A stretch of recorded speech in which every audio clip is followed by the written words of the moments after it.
Hey, thanks again for pressing play. And welcome once again to another edition of the Suns Jam Session Podcast on the BLEAV Podcast Network, presented by FanDuel. The original post-game podcast of the Phoenix Suns on Planet Purple. And coming up on this show, yes, the Suns have played their final preseason game. And I'll tell you what, my fellow Jamsters, this game right here, this was not for the casuals. Who was winning? Butler versus Gordon minutes. Could Kobe Bryant's shooting translate? Does Nigel Hayes-Davis have a real path to a role? Tonight was for the Suns sickos. So thank you for tuning in. Make sure you subscribe, rate, review, and we're going to talk about all that and more next.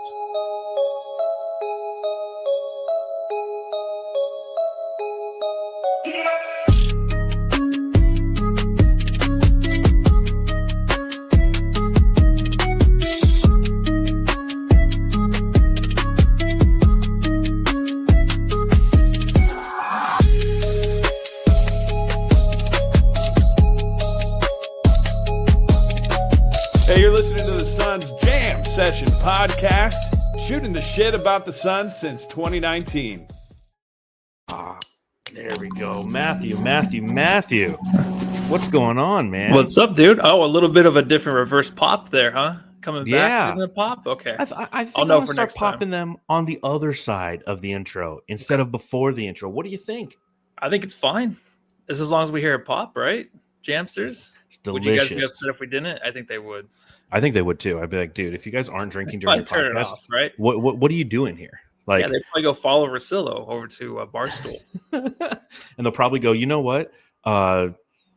John's internet's been fantastic all day, and I'm sure that it's choppy now because it's showing me the little your Wi-Fi is low, even though like I'm plugged directly in. But whatever. If you're listening to the pod, you don't even care. But if you're watching, I'm sorry if I'm a little pixelated. You should be able to hear me just fine and dandy. So that I think at the end of the day, that is all that matters. But Matthew, good to see you. It's the final post game pod of the preseason. What was it like sleeping in during those fucking China games, man? It was nice because first I'm like, am I going to fuck up my whole day to wake up and watch them? Totally did, by the way, for me. Yeah, totally did. I was like, I couldn't do that. Sunday especially. There was a game, so my girlfriend's son was supposed to play some games on Sunday. So I'm like, if I wake up early, I'm going to be tired all day. I'm not going to get a nap in. His games got canceled, so I could have probably actually woken up. So, dude, I'll tell you this, two things. One, it did ruin my day because I finished the pod. The London games are going on. I checked out for a little bit. I start watching football, and instantly I'm like, you know what? I'm just taking a nap. Fuck it. And then I took a second nap later in the day. You know what I mean? And I was just like, and here's the worst thing about it is as I was doing the podcast, because I was so tired, I couldn't land the plane on any point I was making. You know, I'd start off with a good, strong point and then just like fade out. So to anybody who watched or listened, thank you for doing so. Yeah. And I was joined by Suns Worldwide. And I was joined by So Says Jay. And I think all of us had a hard time landing the plane on any fucking point. Well, I mean, if it happens for the next few pods, we all know you maybe just reached your peak. Yeah. Or maybe you're worn out from all the other pods and you just, you're LeBron this year. Like, I don't care when I start the season. That's how you are. I do have a sciatic nerve issue, just like LeBron. So yeah, it's all lining up. Yeah. Well, speaking of LeBron, speaking of the Lakers, Suns play the Lakers in their final preseason game. And it brings me to my first question.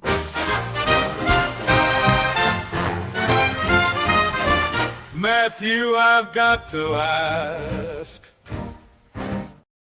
Matthew, I got to ask. Did you have fun watching this game? I did. I had a lot of fun. I did. And you know why? Because DeAndre Ayton was starting. And man was incredible. And he outshined him, looked bigger. And I'm a sucker for it still. I don't care what anybody says. I still want to see DeAndre Ayton fail in the NBA. It's just an NBA hate, sports hate. It's not about real life. It's just I don't want to see him on the Lakers playing good, winning a championship, winning 50 games this season. It might happen. But let me just have these little victories right now. So I was very excited when this one started and he was starting. Yeah, obviously, so you bring up a point. There was a lot of guys out in this game. Devin Booker, Grayson Allen, Ryan Dunn, Dylan Brooks, Oso Ighodaro, Colin Gillespie, Nick Richards, Royce O'Neal, Mark Williams, and Jalen Green, who we'll get to in a second. Yeah. So I don't think there was any expectations. In fact, when they released the starting five, that was Jared Butler, Jordan Goodwin. I forget who played the three, but then you had Rasheer Fleming. Oh, it's Nigel Hayes Davis. Yep. And then you had Rasheer Fleming and Kamon Malawach. You're like, oh, sweet, dude. We get to see Kamon Malawach versus DeAndre Ayton. And for those of you who are listening or watching this on YouTube at a later time, you'll notice that the pod art for this is Kamon Malawach and DeAndre Ayton. There's something different that we're doing this year for all of our title art. We're doing kind of an NBA Jam theme. So it looks like NBA Jam when you're selecting teams back in the day when you're playing on Sega. And we have the players and the little pixelated. And one thing that's actually kind of fun, and I don't know if anybody will notice this, but I'm a sicko, and this is one thing that I'm doing, is the little bars next to three-pointers, dunks, defense, and speed are actually going to be true reflections of where the Suns and their opponent are sit relative to statistics. There's 10 little segments, and there's 30 teams. So if the Suns are between 1 and 3 in three-point shooting, their bar will be all the way to 10. If they're 30th in the league in defense, nothing will be lit up. So it's one of those little things that from a Suns jam session standpoint that we add here for you to make the enjoyment of your podcast a little bit better. But to your point, I'm petty. I'm right there with you. I am completely petty. And knowing that it was Kamon Malawach versus whatever DeAndre Ayton is, yes, I'm going to sit here and I'm going to watch popcorn. And I thoroughly enjoyed what I saw right out of the bat. And I think that's probably the best talking point right now is Kamon Malawach. Malawach. I mean, right out of the gate, the first possession is DeAndre Ayton has the ball at three-point line. Kamon Malawach's long arms are out there, stretched, like a California condor. And Ayton throws the ball, and Malawach tips it, and there's a turnover. And next thing you know, the Suns are scoring right out of the gate. And then kind of throughout the entire game, he spends his whole night defending the lob, making Ayton look small. That's the first thing I noticed. I'm like, oh, man, Kamon Malawach makes DA look small. And he looked damn good doing it. He's got a long way to go. But, man, he was flat out fun to watch tonight. Yeah, he was. And one thing I did notice was he was really physical with Ayton. And he was kind of like floppy a little bit. That was man. I might call him Manny. Just Manny. It's baseball playoffs. Nickname for him. Manny Ramirez. Oh, do you? Ooh, yeah. I actually did see it on Twitter. But he was physical, and I think he kind of took Ayton out of the game early on, and he kind of just did what he wanted with him, man. And it was great because he did make him look tiny, right? And it's great that we're playing the Lakers today because I remember when Ayton was a rookie and the Suns played the Lakers in preseason, and they asked LeBron James about DeAndre Ayton after the game. And LeBron was like, you know what? They made the right pick with the number 1 pick. Mm-hmm. And I still felt kind of empty because I just remember in the preseason, I'm like, I don't see it. I didn't see it obviously all year. It was like, oh, it's going to take some time. Tonight, Kamon was like, went from a 4 to 5 year project to maybe a 1 or 2 year. Like everyone on Twitter was like, well, there's a lot there. I'm not saying that he's going to come out of the gates and play great, but that was just an impressive game by him, man. He looked like he just knew the game on the back of his hand, like overnight. Like he just kind of just like, all right, I got to do this and that, make a few adjustments here and there. And he was good. He was good to go offensively, defensively. He was a menace, but he just knew where to go. And he was very, very physical, use his length. And it's not, I'm not saying that he's going to be anything this year, but that is exactly what you wanted to see in at least one of these preseason games. And luckily it came against DeAndre Ayton in the last game of the preseason. Yeah. I mean, foundationally, he has the chops. And to your point, this was happening against another starter in the NBA, albeit somebody who's been bought out of their contract in Portland, but still a starter in the NBA. And to see him accept the assignment and then operate appropriately was something that for us Suns fans who have not experienced the word fun for the past 2.5 seasons, it was fun to watch. Now, Manny, I like the nickname, because I'm right there with you, Matthew. It's cute. I can't get behind the man nickname. Nope. I don't know why. No one likes it. It just doesn't hit. There's something about it. But you know what does? Damn. Because every time Malawach does something, that's exactly what I'm yelling. He hit the 3. I was like, yeah, damn. So I might call him Damn. Thoughts on Damn? Not bad. You can't spell damn without man. So, it's still right in there. And he's from Sudan. So he's like the Sudan damn man. Man, I was explaining too. I'm like, I'm sorry, but at media day when they were talking about it, trying to figure out why he has a nickname, I'm like, I don't really like. This is the boringest story out there about just people, the guys at Duke that just named him man, and it stuck with them. I'm like, this is the worst name. It should have never came over across the border when it came to the NBA. Like, it should have never happened from Duke. Like, I wish it would have stayed there. Yeah, me too. Again, not a super fan of it, and we'll see how time progresses and if it's something that morphs into something else, but an amazing performance by him. 31 minutes played, 8 of 10 from the field, including that one made 3-pointer, 17 total points. He had 8 rebounds, 3 steals. I mean, he was just everywhere. Exactly what you want, exactly what you need. And again, foundationally, that's what we're looking for here in Phoenix. We're not looking for him to come in and start right away. We know we have Mark Williams. We know we have Nick Richards. Knowing that he's here to develop is fantastic. In fact, it got to the point where I was like, dude, I got to look up his rookie card and get a PSA rookie card because that could be worth something someday. Because Damn played damn good tonight, and I can't get over how. I mean, that's what all my group chats. That's what we're talking about. Is come on Maluach. It's just like, holy shit, man. It's impressive, and there is a difference, right? You can kind of feel from these guys through the preseason, like what will stick, what will not. His play was just night and day from just the 3 games before and then this game. It was totally different, and it was a decent opponent, right? I'm not even talking about Aiden. Like, they were starting Austin Reeves, Luka was out there. Oh yeah, like, there was a little bit more chaos defensively, having to guard those two, just kind of a backup in the paint. Like, you got to make sure that you have your ducks in a row in a way, and he kind of seemed like he did. And I didn't know like the ghost of Chris Paul was actually living in the arena. I'm not even going to say the arena name because I don't even know what it is anymore. The Mortgage Matchup Center, the Morgue. That's what it is. Oh, rolls right off the tongue. I can't stand that. And ever since they keep changing it, no one can win in the playoffs. But that rip through he had in the early third quarter, like, I was like, that is smart basketball there on DeAndre Ayton. Like, that was perfect. Like, that's a good way to start the night. Big time. And Swish City in the chat, he's like, I'd love to see what Damn does versus Bam. Maybe he can get a slam. I like it. I like the alliteration. I do actually. When's the last time you saw a Phoenix Sun who wanted to murder the rim? Because come on, Maluach wants to murder that fucking rim. Yes. When's the last time you saw that?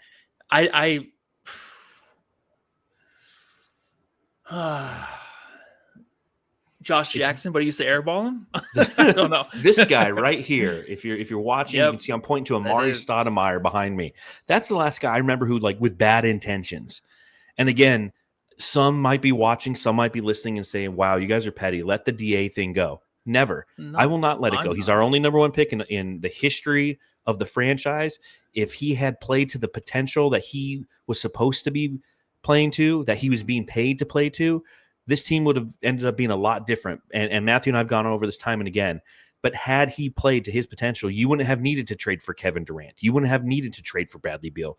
You could have ridden Devin Booker and him and then put pieces and built around that core. But when the realization came from the front office that he wasn't the core, it set us on a dark path. So we'll see what happens when the games actually count, because we get the Lakers. I don't know if we get them early this year, actually. I feel like we don't play them until November. We play a lot of Western. I think we got the Clippers like 3 times. Yeah, we 3 times in the first 10 games. Yep. But to see our first round pick, our last first round pick for a while, lottery pick at that, play the way that he did with such aggression, it's one of those things where it's just like, man, it puts a smile on your face. And if I'm a bad person for that, then so be it. But I don't really care. No. Like Candid Cam says, he's already dunked more than Ayton did his whole tenure with the Suns. There's going to be a lot of to dunk. Yeah. That's the key. Is he has a desire to dunk. Yeah, and for that, I appreciate it.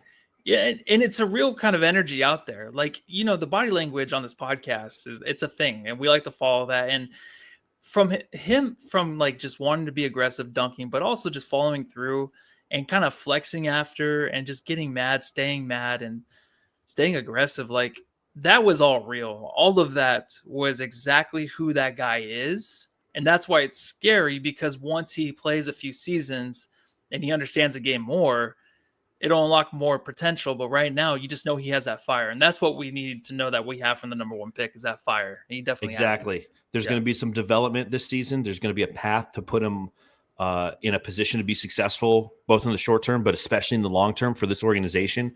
But to your point, Matthew, to see that foundational fire, it's something that, again, you can't help but get excited. You can't help to experience some fun tonight. On a night in which, again, when you saw everybody was out, it's not what I expected. I texted you before. I'm like, oh, we'll have a quick podcast, man. Like, nobody's playing. They're going to beat the shit out of us. We'll say a couple things, then we'll carry the hell on. But you know what? The Suns and Damn did a damn good job keeping us engaged. Switching topics now, going from something very exciting to something that's somewhat questionable. Jalen Green, it was reported before the game, is going to be out with a hamstring injury and reevaluated in 10 days. Matthew, is that something or nothing? Oh, it's something. Yeah, I mean, it's all over Twitter, and you tweeted about it too, right? It's the 82 games back-to-back seasons before he comes here, and then he's injured. It's definitely a curse, and it's something where it's like, well, we'll manage it and see how it goes. It's like, I want to see this team healthy all year. We had to deal with Bradley Beal last year, and I just don't want it to be the same kind of thing where he's out every other game maybe. Not saying that's his history, obviously, but they're being safe, obviously. But it's frustrating, right? Aren't you just kind of frustrated? Because I want to see Jalen Green starting the season out with the Phoenix Suns.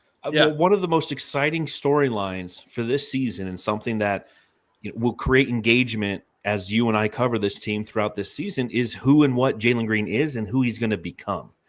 Because it's so valuable who he's going to become to the Suns' long-term potential and decisions that will be made next season, considering who and what he is, his talent, and what he's being paid. $33 million this year. So, I know a lot of people are like, oh, he's the new Bradley Beal. It's like, well, yes, but he's also doesn't have a no trade clause in his contract, and he's paid, like $13 million less. So I get where people are coming from. It's frustrating. I'm right there with you, but it's interesting because, well, I'll ask you this. Ooh, dang, stat me.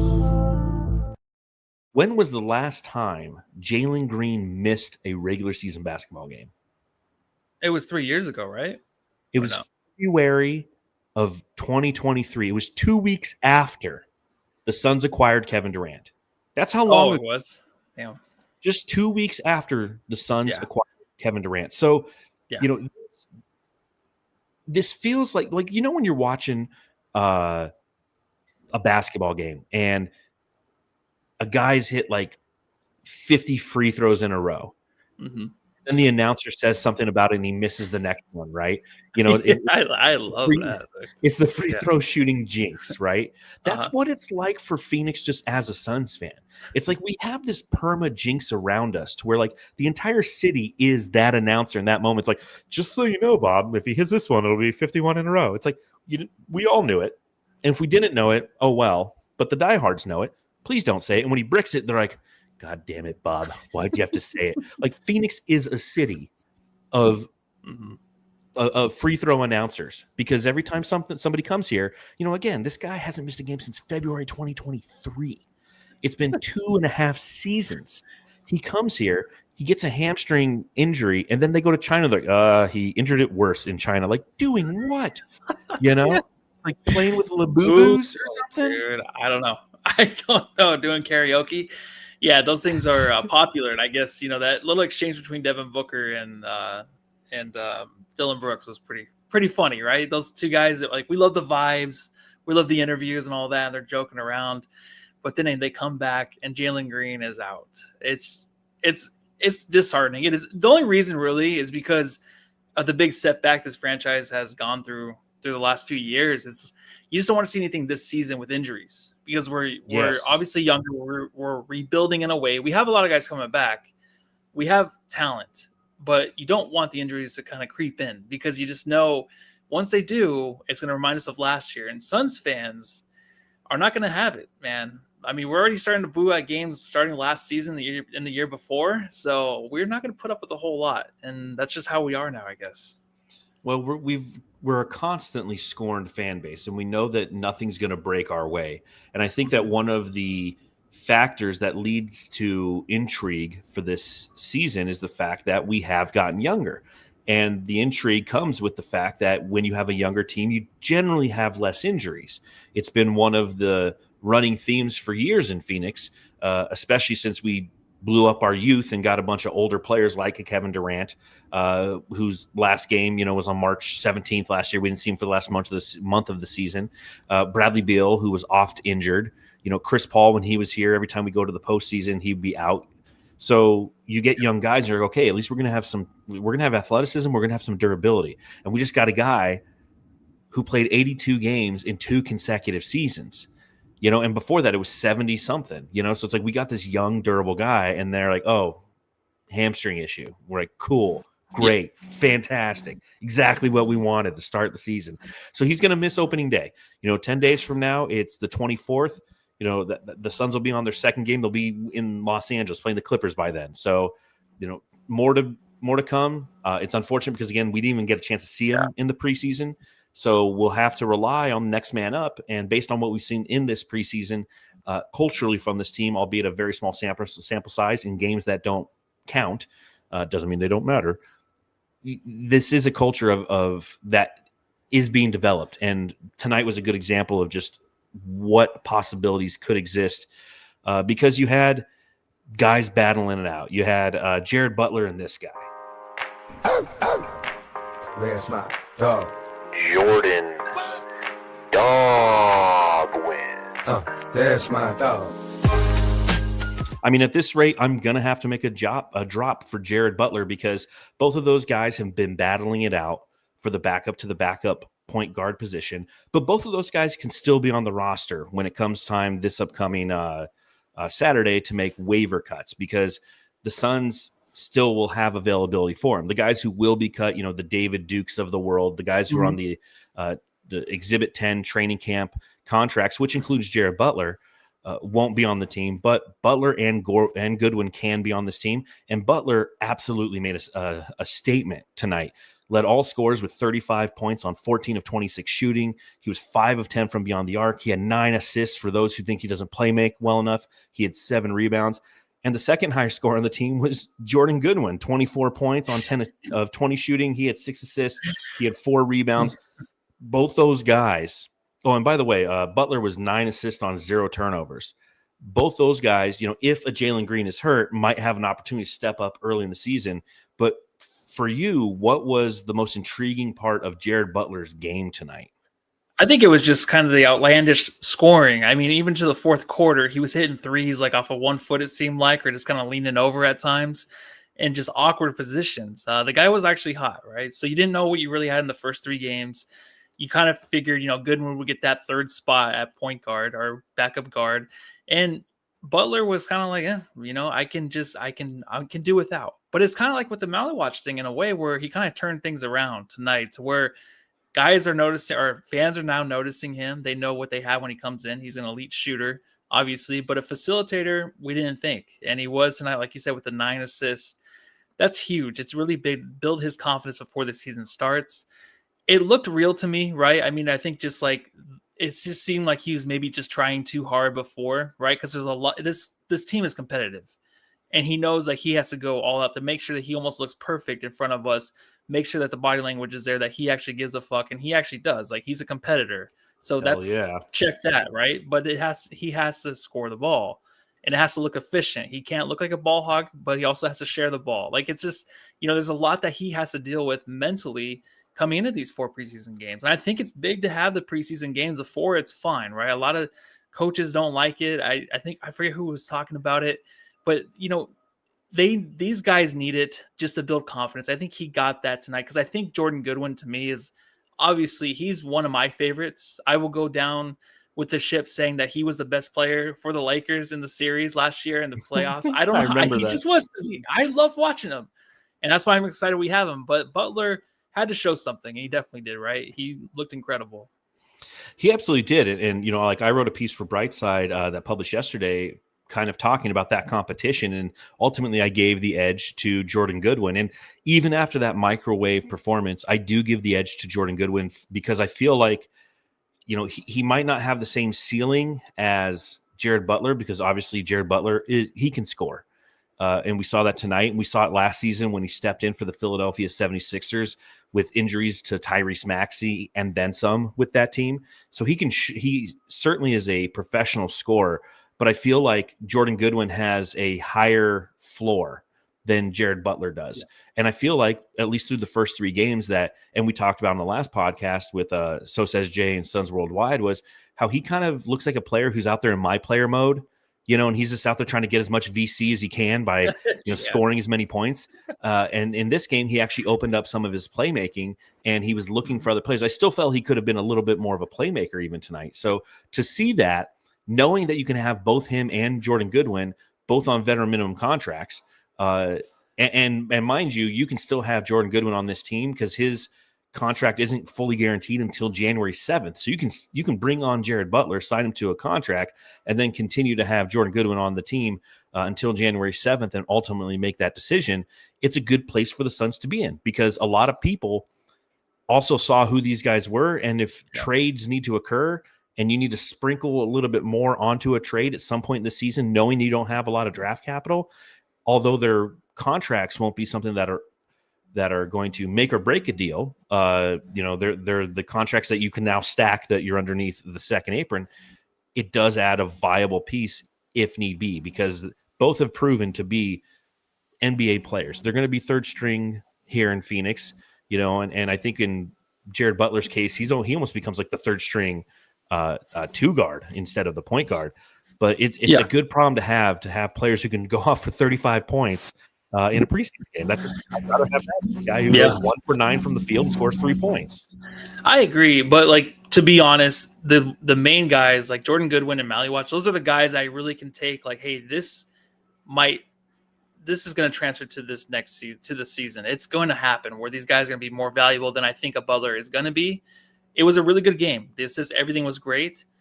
I feel like maybe I got to see it more during the season, but Goodwin and Maluach for me, just seeing it, it made sense. I'm like, all right, I felt comfortable with those guys on the floor. I did with Butler too, but those guys, there's just something else with them that just makes sense on the court. There's a connectivity there. And Seth Logan Hopkins asks in the chat, he goes, but this was the most desperate game for Butler, right? Isn't he on a 2-way? He's not. He's on an Exhibit 10 training camp contract, and the Suns can choose to sign him to the active roster for a veteran minimum deal, and they have until Saturday to do that. That's when all the NBA rosters start to get trimmed down. 2-way contracts this year include Isaiah Livers, who we saw tonight, Kobe Brea, who we saw tonight, and CJ Huntley, also who we saw tonight. Of those 3 guys that I mentioned, Livers, Kobe Brea, CJ Huntley, any thoughts? Just really quick on Brea. I know there's always is somebody vacuuming? Oh, is the AC's on? Is that loud? Every now and then, it's just like, it sounds like you're fucking landing a jet. I'll have to listen back because it is right here and it is kind of loud. But I don't know if I can do it without the AC. No, hell no. Oh, it's going to be nice out. Half the season will be good. Yeah, half the season I'll be fine. When we're in the finals next year, you're really going to have a hard time. I'll take my shirt off, have my nipple showing between the mic or on the side of the mic. I think Brea, Kobe Livers. Yeah, Brea to me, it's the comparison with Devin Booker. You do see a little hint of his game and how it compares to what Booker has done, but he just wasn't hitting his shots tonight, right? I think he had a decent preseason, but he's a guy that obviously can't do much but shoot. He missed a few passes here or there tonight. The big one was when Maluach had a block, and he had him down at the other end, and he just did not pass it and just settled for a little short pass to the side to the right where nothing else happened after that. But you had Maluach running, sprinting down the court after a block, and usually you want to feed that guy, reward him. It didn't happen. If he makes that play, it's like, all right, maybe there's something there, but you already know this guy can't do much but shoot, and he just couldn't make anything tonight. See, I don't see as much Booker. A lot of people keep doing the Booker thing. He just looks like him. Oh, no, like he's too the way thick he for just me. plays. Yeah, He's too thick. I see much more of a Cameron Johnson in him. He gives off Cam Johnson energy. He's got a confident stroke. He's steady on defense. He's kind of a brick shithouse on defense. He's like, if you try to run into him, you're going to feel something, right? And he has kind of that unbothered poise that Cameron Johnson had as well. And so he has Suns DNA all over him. He's a two-way guy. So we're not going to see a lot of him. I think, again, if you have an opportunity to go to a Valley Suns game, he should be down with the Valley Suns, and he's probably going to light it up and play really well there. Yeah. And he's a depth play that's going to, long-term for the Suns is eventually going to replace the Grayson Allen / Royce O'Neal type of player. But I see a lot more of Cameron Johnson in him than I do Devin Booker. And I get that he's, went to Kentucky, has the smooth stroke.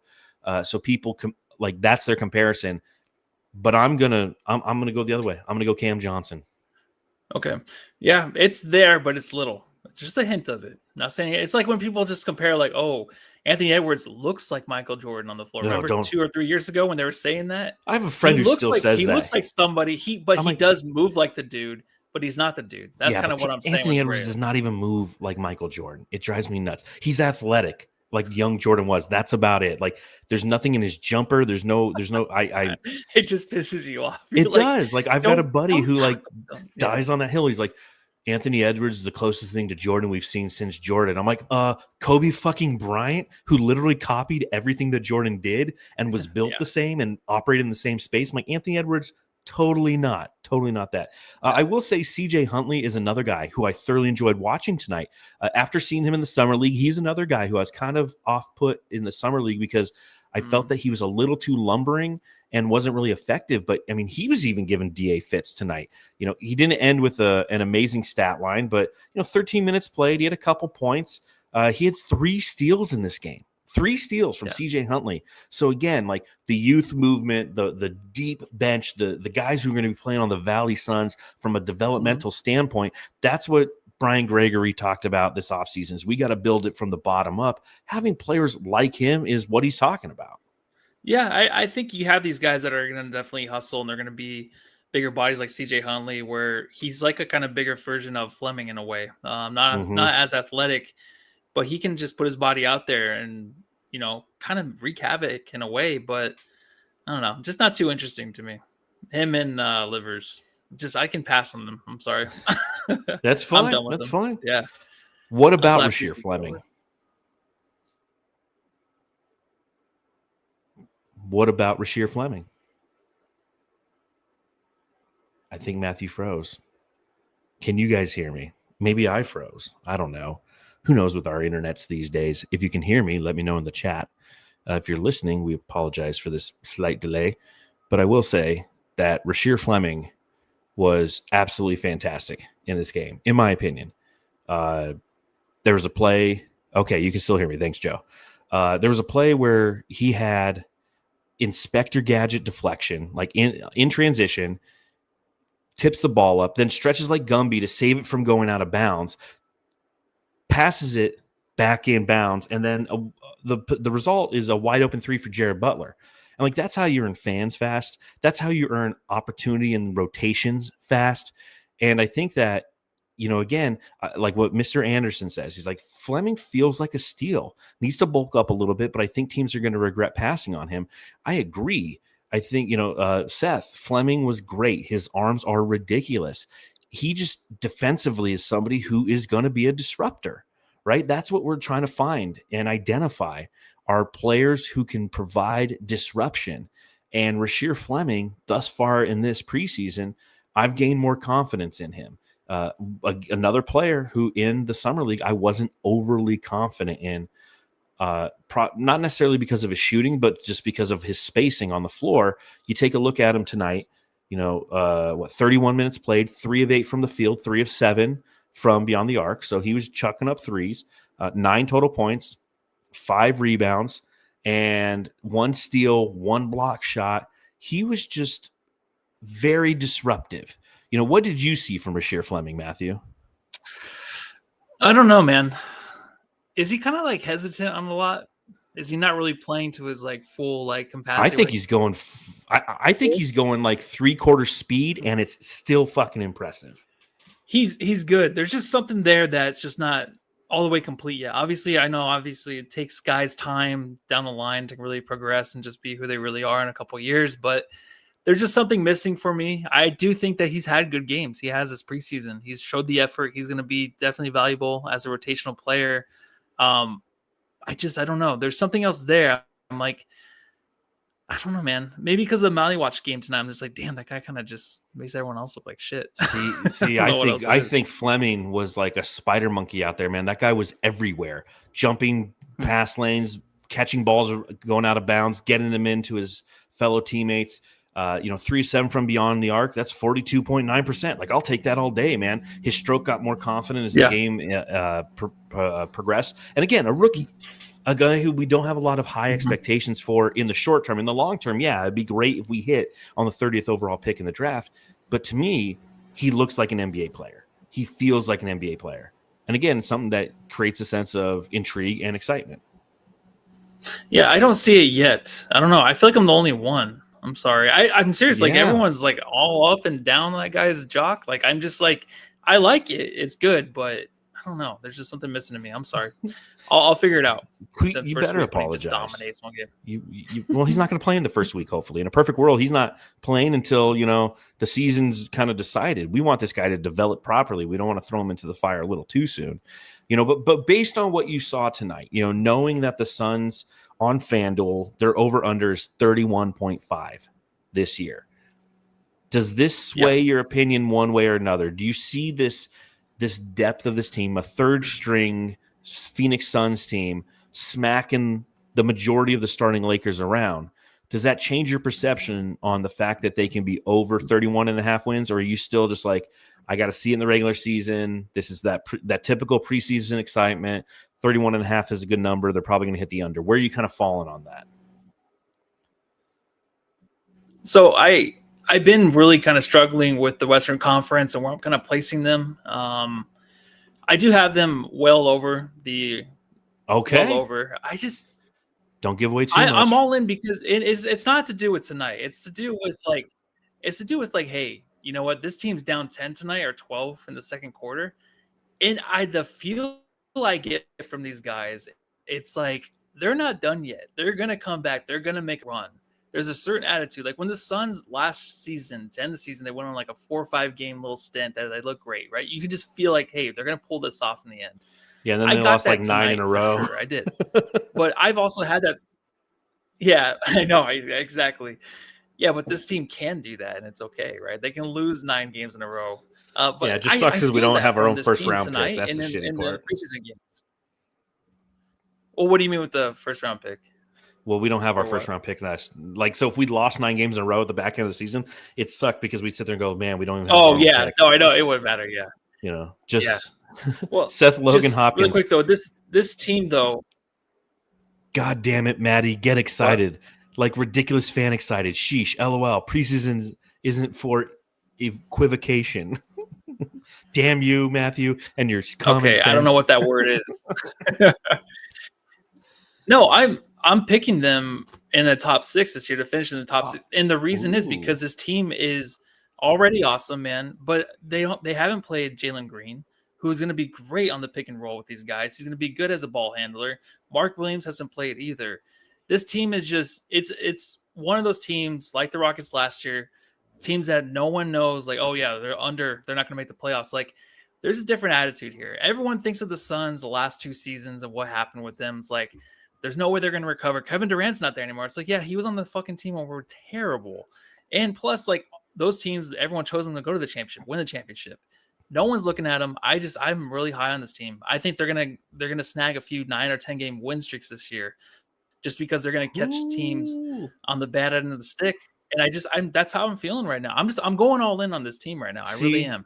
See, Jamsters, Matthew might not be optimistic about Rasheer Fleming, but he's optimistic as the team as a whole. And this is kind of a teaser.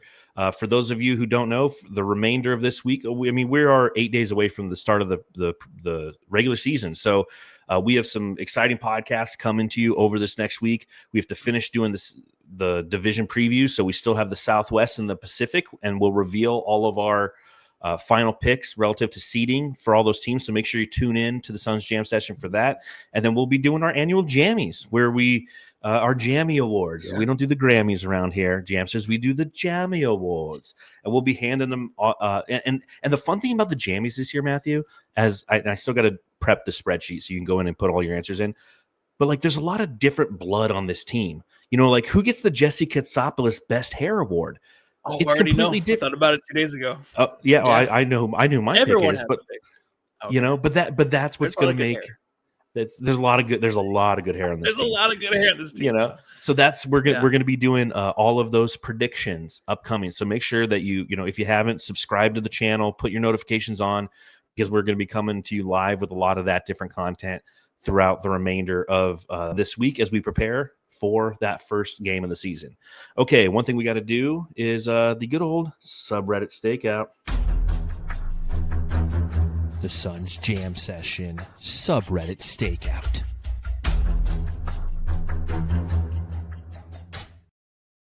Where is she? Matthew, it's been a while. How the fuck are you?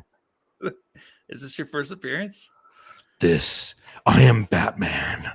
And yes, this is my first subreddit appearance in a long time. Because if you Welcome back, remember, I didn't do this a lot last season because last season was so fucking awful. We didn't do a whole lot of stuff. We gave up on a lot of shit. So for those of you who don't know what the fuck is going on, what we do during the game is we go to the opposing team's subreddit, but we can't go there dressed up as Suns fans. We have to wear a disguise. So one of my disguises is that of Batman. So I bust in the door and I go, "Where is she?" And here's what was said on the Lakers subreddit this fine evening. As I'm sure two things you need to know. One, not super excited at the fact that they were losing. And two, it's Los Angeles. Go Dodgers. They just they won their second game in the NLCS. So a lot of that was going on. They're like, this fucking sucks, but Dodgers won. So the first comment for the subreddit stakeout in Los Angeles on the Los Angeles Lakers subreddit analyzing the game. Who the fuck is Jordan Ott? And Mr. Anderson says, I guarantee a lot of Ayton bitching. Oh, yeah. Ayton with the 1,000 IQ play, faked a dunk attempt to bait the defender, then makes a layup. Completely planned. Who is that Jimmy Butler guy on the Suns? Go away, Bronny. Bronny somehow looks worse than last year. Given that he's not an NBA level player, that's no surprise. And then the Ayton comments primarily. Ayton really bad at pick and roll defense. Maluach going to be nice in 2 to 3 years. The two rookie bigs from the Suns making Ayton their bitch. God damn, Ayton is trash on offense. I was going to say offensive pick and rolls too. Good players rarely get bought out. Fact. I'm sorry, but offensively, Ayton, lazy as fuck. Defensively, too. And then somebody responded to that and said, what the Suns fans have been saying all summer, dog. Season hasn't even started yet, and we already have to blow it up. And that, ladies and gentlemen, was your subreddit stakeout. The Suns Jam Session subreddit stakeout.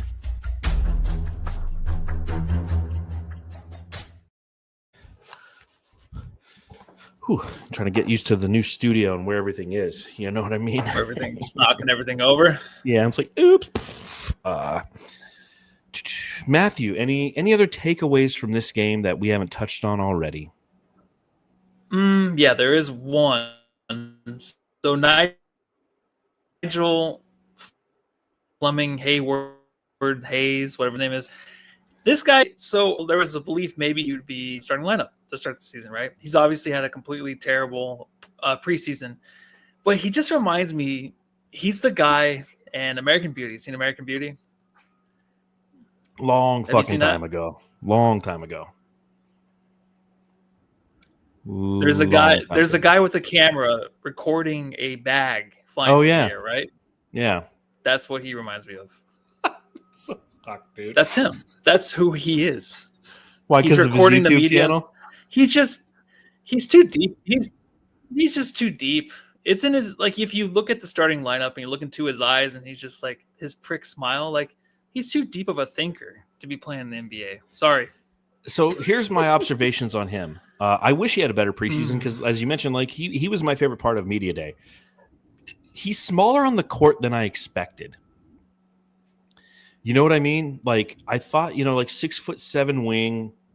I thought that the way that he would carry himself on the court, especially being the EuroLeague MVP, would be just like much more effective. And while obviously this is just the preseason, and he's most likely going to start the season as a rotational player because they're going to develop Rasheer Fleming, and Nigel Hayes-Davis is the guy who Rasheer Fleming will start to relieve of his minutes as the season progresses.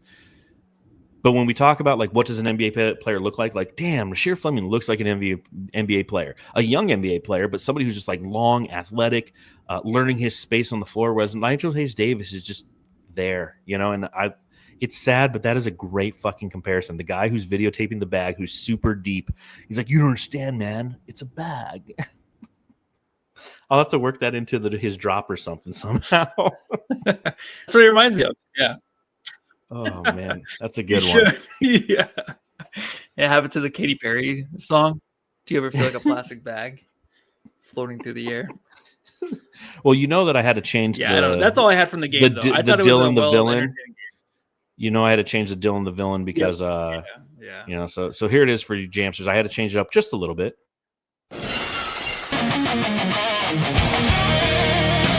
Dylan the villain.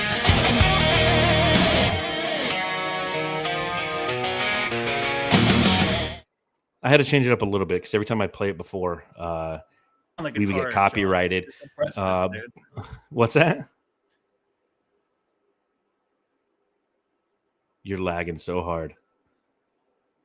Yeah, we gotta fix Matthew's internet. Again on the guitar. Am I like lagging a lot? I am. Yes, and you're cutting in and out. Like I say something, and it's like you hear it like 3 seconds later. And you're frozen now too. Oh, you're coming back, kind of. We upgraded the internet, but I just got to plug in now. So, yeah, plug in. All right, but yeah, exactly. It's preseason for us too, Jamsters. But Dylan Brooks said that there's a villain junior on the team, and he says that it's hard to figure out. Do you have any guesses as to who it could be? Matthew's just frozen. I will do this real quick. Lee Corso brought this question up. He goes, here's a question for you guys. What do you think of the nickname, the Watchtower for Maluach? Well, I think that Swiss City said it earlier in the podcast that PHNX is already using that one. So that's theirs. I'm going to go with Damn Damn. And does Nick Richards become available at the trade deadline because of the center depth? What do you think, Matthew? It's badass. What's that? I don't know. Nick Richards is he's pretty impressive. I don't think he is. You can't trade away these centers. I know we have a lot right now, but none of them are actually like impact centers. That's like they're reliable. They're not. Like it's going to be very interchangeable. Injuries, development, all of that. Nick Richards is probably our best center that you can count on, game in game out. If you're going to just kind of rely on somebody to be consistent. So. I agree. I think two things go into that. One, center depth is hard. A quality backup center is hard to acquire. And we know that because we had Mason fucking Plumlee last year. And who did we have the year before that? Who? God, I don't even know. Who was the backup center 2 years ago? Oh, gosh, dude. It was Yusuf Nurkic's backup center in Portland. Oh, Drew Eubanks. Gosh, how do I? Big Crank Eubanks. Drew Eubanks, okay. Yeah, Big Crank Eubanks. And so it's hard to find that backup. And then you take into account that he makes $5 million. So one, it's a great deal for the Suns. And two, unless you're attaching another asset to him, you're not going to get much back. He makes $5 million. What are you going to get back for $5 million? Not unless it's like an amazing deal. There's no one out there. So that, I think, in my opinion, answers the question. You hold on to him. Unless you stack his deal with like a Royce O'Neal or a Grayson Allen, because if you take him plus Grayson Allen, now you're talking about $22 million of outgoing salary. You can get something back for that. from an opposing team. All right. Let's go ahead and hand out some hardware. Jam star of the game. All right, Jamsters, you know what time it is. Let us know in the chat who your Jam star of the game is. Make sure you subscribe, you rate, you review. Matthew, I'll let you go first. Who's your Jam star of the game in this one? It's got to be Maluach. Yeah. I completely agree. I mean, I don't know although if like I'm freezing or not, so you kind of are. It's not so much that you're freezing. It's just like, again, like I say something and you react to it like 3 seconds later. yeah, you like do that. too. I'm like, oh, I guess I'm not. I guess you just fucking don't like me. Maybe it's me. Who knows? Cheers. But yeah, cheers. But I mean, I know that Jared Butler had 35 points, but I got to give this to Damn Damn, man, because he played damn good. Again, final stat line for Come On Maluach in this one, 31 minutes played, 8 of 10 from the field, 1 of 1 from beyond the arc. He had 8 total rebounds. He had 17 points. He had 2 assists. He had 3 steals. He had 2 block shots. So 5 total stocks. This was a fucking fantastic game. So taking a look at what the chat, yeah, so Michael Lockhart says Matthew's buffering. Candid Cam says, damn. Keith Nettle says Butler did everything. Seth Logan says Butler shot his shot and he hit him. T.O. says, got to give it to Butler. And Code says, just say y'all don't like Butler. No, I like Butler. I'm very excited the fact that we found this guy and he's going to be a part of this team. Matthew doesn't like him. There you go. I like him. I thought he was fantastic last year too. Butler, it's easy to miss shots and he didn't, but it's the preseason, so we'll see. So next up for the Phoenix Suns, opening night, next Wednesday, they play at home, and Casilla says, damn for sure. They play at home against the Sacramento Kings. So we'll be coming to you live after that. I'll probably be coming. I'll be going to that game, most likely. So Matthew, I'll probably pop on the pod afterwards, and pray that your internet is working good. I'll have a guest, and then it'll go south there quickly. Yeah. They're just sitting there like, what do I do with my hands? Oh, what are we doing this year? Because I think we kind of liked doing just like the single pods and then jumping on, right? I think those I are like fine. that too. I think that I want to do a mix. Because like again, in Jamsters, you can kind of let us know in the chat because you've experienced it. If you've been around here for a long time, you've experienced it. In the past, if Matthew couldn't make it or if I couldn't make it, we'd always bring on a guest. But what we started to do last year is we started just kind of doing solo pods and interacting more with the chat and seeing what you guys were saying. So, we can kind of do a hybrid of both. That's what I foresee this year. It's like if Matthew can't make it, because Matthew's about to, Matthew's going to have a kid this year, so this guy's going to be busy. I don't know how much I want to sit and talk to myself a bunch. So I might have some guests on, but at the same time, I also like how I gotta easy start it is. getting him into acting too. Yeah. For the subreddit steak, I just hold up your baby and like use them like a what's those things called? Not a mannequin. A puppet?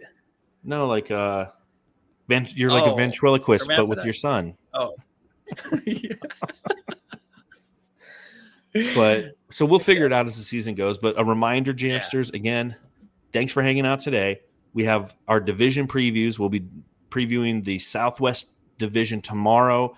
We'll do the Pacific Division, obviously, which includes the Phoenix Suns, most likely on Friday. We have the Jammies this upcoming weekend, and then bam, we're going right into the regular season next Wednesday. So make sure that you're hanging out with the Suns Jam Session podcast. Looking forward to another fun year covering this team. Hopefully it's a fun year because the last 2 years were fucking shitty, but you know what? We were all in this bitch together.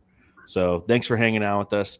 And on that note, I don't know if there's anything else more to say. So Matthew, lagging, tell us what to do. You're so annoying, dude. Go home and love your family.